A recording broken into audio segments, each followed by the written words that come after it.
अब रुख करते हैं उत्तर प्रदेश की राजनीति जगत की खबरों की ओर, जहां पर इस वक्त की जो बड़ी खबर सामने आ रही, उत्तर प्रदेश में योगी सरकार ने बदल दिया इतिहास। नमस्कार, मैं अमित कश्यप और आप देख रहे हैं हंगामा टाइम्स न्यूज़। जहां नगर निकाय चुनाव को लेकर समाजवादी पार्टी ने कुर्मी, क्षत्रियों एवं अन्यों पर भरोसा जताया, तो वहीं पर आपको हम बता दें कि योगी सरकार ने भी जो दांव खेला है, जिसके बाद अब मुसलमान हो गए उनके खास। अब क्या करेंगे विरोधी, देखने वाली बात यह है कि जिस तरह से आगामी लोकसभा चुनाव को लेकर बड़ा खेल हो सकता है। अगर मुस्लिम पक्ष योगी सरकार में आ जाएंगे तो देखना क्या होगा। आइए डालते हैं विशेष रिपोर्ट पर नजर।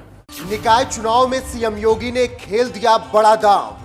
बीजेपी ने बड़ी संख्या में मुसलमानों को दिया टिकट। जिस बीजेपी को बताया जाता है मुस्लिम विरोधी, वही बीजेपी मुसलमानों पर क्यों जता रही भरोसा? क्या 2024 के चुनाव से पहले होगा कोई बड़ा खेल?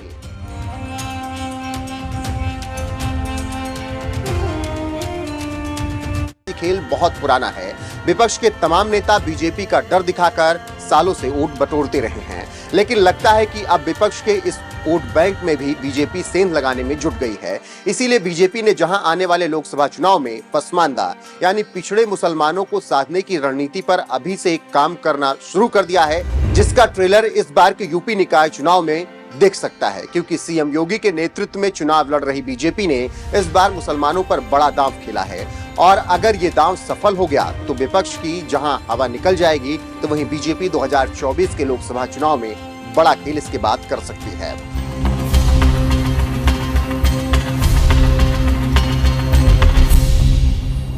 दरअसल 90 के दशक का अयोध्या विवाद और गुजरात दंगे के बाद से ही मुसलमानों में बीजेपी के खिलाफ विपक्ष ने इतनी नफरत भर दी कि बीजेपी अगर किसी मुसलमान उम्मीदवार को टिकट भी दे देती तो उसे हार का सामना करना पड़ता। इसीलिए बीजेपी चुनाव में मुसलमानों को टिकट देने से परहेज किया करती थी। लेकिन लगता है कि अब बीजेपी भी मुसलमानों को अपने करीब लाने में जुट गई है, खासकर वो मुसलमान जिन्हें पसमानदा कहा जाता है, यानी जो समाज के पिछड़े तबके से आते हैं। इसीलिए साल 2019 में दोबारा सत्ता संभालते ही पीएम मोदी ने बयान दिया था कि हमें मुसलमानों के साथ होने वाले छल में छेद करना है। जैसा देश के गरीबों के साथ हुआ है, वैसा ही छल इस देश की माइनॉरिटी के साथ हुआ है। दुर्भाग्य से देश की माइनॉरिटी को उस छल में, उस छलावे में ऐसा भ्रमित रखा गया है, उसको भयभीत रखा गया है। अच्छा होता उसकी शिक्षा की चिंता होती, अच्छा होता उसमें से सामाजिक सार्वजनिक जीवन के भिन्न भिन्न स्तर के लीडर पैदा होते, अच्छा होता समाज के अन्य वर्गों की बराबरी में उनका भी आर्थिक सामाजिक विकास होता। लेकिन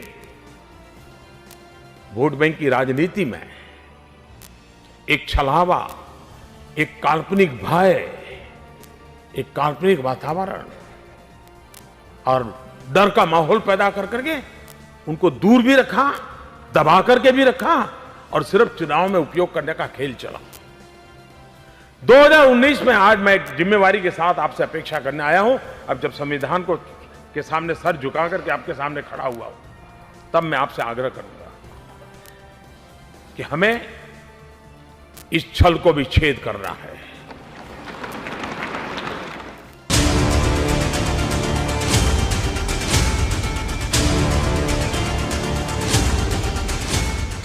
पीएम मोदी ने साल 2019 में मुसलमानों के लिए जो बात बोली थी, उस पर बीजेपी लगता है अब धीरे धीरे अमल करने लगी है। इसीलिए यूपी में सीएम योगी के नेतृत्व में होने जा रहे निकाय चुनाव में बीजेपी ने बड़ा दांव खेलते हुए 395 मुसलमानों को टिकट देकर चुनाव में उतार दिया है, जिनमें ज्यादातर पसमानदा यानी पिछड़ी जाति से हैं। ऐसा पहली बार हो रहा है जब बीजेपी ने बड़ी संख्या में मुसलमानों को टिकट देकर मैदान में उतारा है। इसीलिए जिस उत्तर प्रदेश में कभी एमवाई यानी मुस्लिम यादव समीकरण की चर्चाएं हुआ करती थी, उसी यूपी में अब नए एमवाई समीकरण की चर्चाएं होने लगी हैं, जिसे आज के दौर में मोदी योगी समीकरण कहा जा रहा है। इसी समीकरण के जरिए बीजेपी ने यूपी विधानसभा चुनाव जीता था, तो वहीं जिस रामपुर लोकसभा और विधानसभा सीट पर मुस्लिम वोट बैंक का अच्छा खासा प्रभाव माना जाता है, उन सीटों पर भी बीजेपी ने जीत हासिल की। माना जा रहा है कि इसी के बाद बीजेपी को भी अब लगने लगा है कि मुस्लिम समुदाय का एक वर्ग मोदी योगी पर भरोसा जताते हुए बीजेपी के करीब आ रहा है।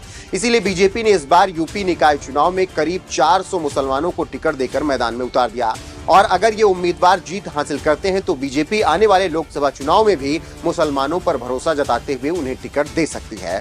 पश्चिमी यूपी में बीजेपी के अल्पसंख्यक मोर्चा के अध्यक्ष जावेद मलिक ने इस बारे में कहा, हमने 2017 में भी 50 मुस्लिम कैंडिडेट उतारे थे, लेकिन इस बार यह आंकड़ा 395 तक पहुंच गया। मुस्लिम समुदाय में अब मोदी योगी सरकार की ओर से किए गए काम की चर्चा हो रही है। अब मुस्लिम समुदाय में सबका साथ सबका विकास का नारा असर कर रहा है। जबकि योगी सरकार में मंत्री दानिश अंसारी ने कहा कि हमने बड़ी संख्या में कैंडिडेट उतारकर विपक्ष के उन आरोपों का जवाब दिया है जो कहते हैं कि बीजेपी मुस्लिमों को टिकट नहीं देती। बीजेपी ने साल 2017 और 2022 के यूपी विधानसभा चुनाव में भले ही मुस्लिमों को टिकट देने से परहेज किया हो, लेकिन उन्हें नेतृत्व देने में बीजेपी कभी पीछे नहीं रही। योगी सरकार के पहले कार्यकाल में जहां मोहसिन रजा को मंत्री बनाया गया, तो वहीं दूसरे कार्यकाल में दानिश अंसारी को मंत्री बनाकर योगी सरकार ने मुस्लिम समुदाय को नेतृत्व दिया। और अब एक कदम आगे जाते हुए बीजेपी ने निकाय चुनाव में 395 मुस्लिम उम्मीदवारों को टिकट देकर संदेश दे दिया है कि अब बीजेपी भी मुसलमानों को साथ लेकर चलने वाली है और अगर इनमें से ज्यादातर उम्मीदवार जीत हासिल करते हैं तो बीजेपी आने वाले लोकसभा चुनाव में मुस्लिमों को टिकट देने में नहीं हिचकेगी। इतना ही नहीं, अगर यूपी चुनाव में बीजेपी का ये दांव काम कर जाता है तो मुस्लिमों को वोट बैंक समझने वाली पार्टियों को जबरदस्त झटका लग सकता है, क्योंकि यही एक वोट बैंक है जिसके बारे में कहा जाता है कि वो कभी बीजेपी के साथ नहीं गया, लेकिन लगता है कि अब बीजेपी भी मुसलमानों को साथ लेकर चलने के लिए आगे बढ़ चुकी है। वैसे बीजेपी के इस कदम पर आपकी क्या राय है, कमेंट कर हमें जरूर बताएं। साथ ही 4 और 11 मई को 2 चरणों में होने वाले निकाय चुनाव के लिए धुआंधार प्रचार कर रहे सीएम योगी ने पश्चिमी यूपी में अपने भाषण में क्या कुछ कहा, आइए आपको सुनाते हैं। आज पश्चिमी उत्तर प्रदेश में कर्फ्यू नहीं लगता। आज कांवड़ यात्रा निकलती है, कांवड़ यात्रा याद है ना। आज कर्फ्यू नहीं, आज दंगा नहीं, आज गुंडा टैक्स नहीं। गुंडा टैक्स वसूली करने वालों की सबकी गर्मी शांत हो गई ना। मैंने कहा था ना विधानसभा चुनाव में, मैंने कहा था देखो निश्चिंत होकर के काम करिए। और मैं तो आभारी हूं पश्चिमी उत्तर प्रदेश की माताओं और बहनों का, जिनका सर्वाधिक आशीर्वाद मिला था। उन्होंने कहा न जाति न मत न मजहब, केवल और केवल कमल का फूल देख करके हम लोग भारतीय जनता पार्टी को वोट देंगे। क्योंकि माता और बहनों को, हर एक को अपनी बेटी सुरक्षित होनी चाहिए और सुरक्षा की गारंटी चाहिए। ये डबल इंजन की सरकार ने दिया था और तब भी मैंने कहा था हंगामा टाइम्स की तमाम खबरों को देखने के लिए हंगामा टाइम्स को सब्सक्राइब कर लीजिए और बेल आइकन दबा लीजिए। अगर आपको ये वीडियो अच्छा लगा हो तो लाइक बटन प्रेस कर अपनी प्रतिक्रिया हमारे कमेंट बॉक्स में देना।